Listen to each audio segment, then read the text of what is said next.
Olá, estamos aqui na Campus Party 2012 e dentro da Educapari 2012. Estamos aqui com dois feras em videogame, tentando entender isso aqui para educação, com o Julian, conhecido também como Shuminator, e o Diniz, conhecido como Gruntar, tá? E eles estão aqui numa competição, eles estão narrando uma competição de StarCraft, que é um jogo que essa galerinha toda se amarra. É uma competição mundial que está acontecendo aqui no Brasil, em São Paulo, e eles estão narrando. E eles vão contar um pouco pra gente como que é esse jogo. É um jogo de estratégia em tempo real, RTS, como eles chamam, Real Time Strategy, onde você escolhe uma de 3 raças e tem que ganhar do seu oponente destruindo tudo que ele tem. Então você tem que gerenciar recursos, tempo, exércitos, posicionamento de estruturas, enfim, é um tanto quanto complexo assim, mas é muito, muito bacana, cheio de ação, as partidas duram em média aí meia hora mais ou menos. É uma coisa que você precisa praticamente estudar a respeito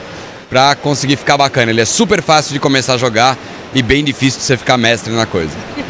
E assim, com tantas explosões, guerra e tudo mais, dá para aprender alguma coisa com o jogo? Não, certeza que dá. É muito interessante esse tipo de coisa porque você aprende muito a gerenciar suas tropas, gerenciar seus recursos, por exemplo. Tempo, dinheiro, você tem toda a parte de estratégia, posicionamento.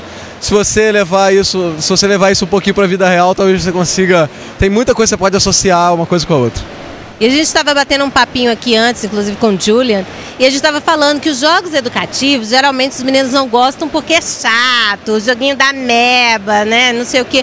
Como é que pode, então a gente pode melhorar, já que os jogos hoje são case de estudo, inclusive, por aí, que a gente pode melhorar isso? Eu acredito que a maioria da galera que não gosta do joguinho da ameba, por exemplo, dos jogos educativos, é porque o jogo educativo, hoje em dia, ele subestima a criança, ele subestima o adolescente. Eles já estão acostumados desde pequenos com iPhone, com videogame, com StarCraft, que é um jogo extremamente complexo.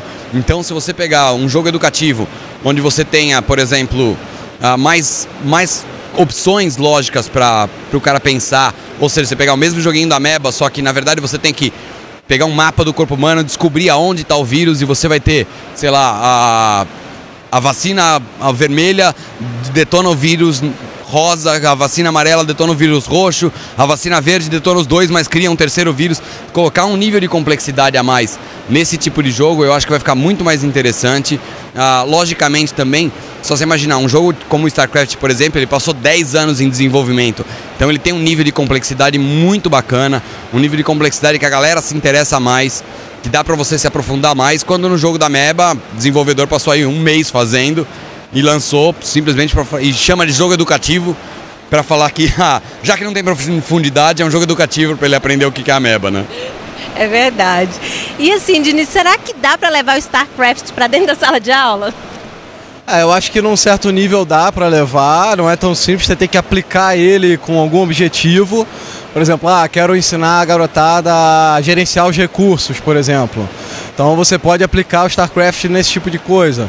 Então você tem que ter um objetivo claro para utilizar. Como o Shuminator falou, você precisa adicionar coisas interessantes aos jogos para que as crianças tenham interesse em jogar, né? Não adianta você simplesmente botar lá, dizer que é educativo e falar que joga aí porque é legal. Se a pessoa não achar legal, ela não vai jogar, não vai se interessar. Então você tem que ter desafios, você tem que ter coisas que atraiam a atenção dela. Eu acho que esse é o grande objetivo. Agora chegando em casa eu vou tentar então ver esse StarCraft. Obrigada, galera.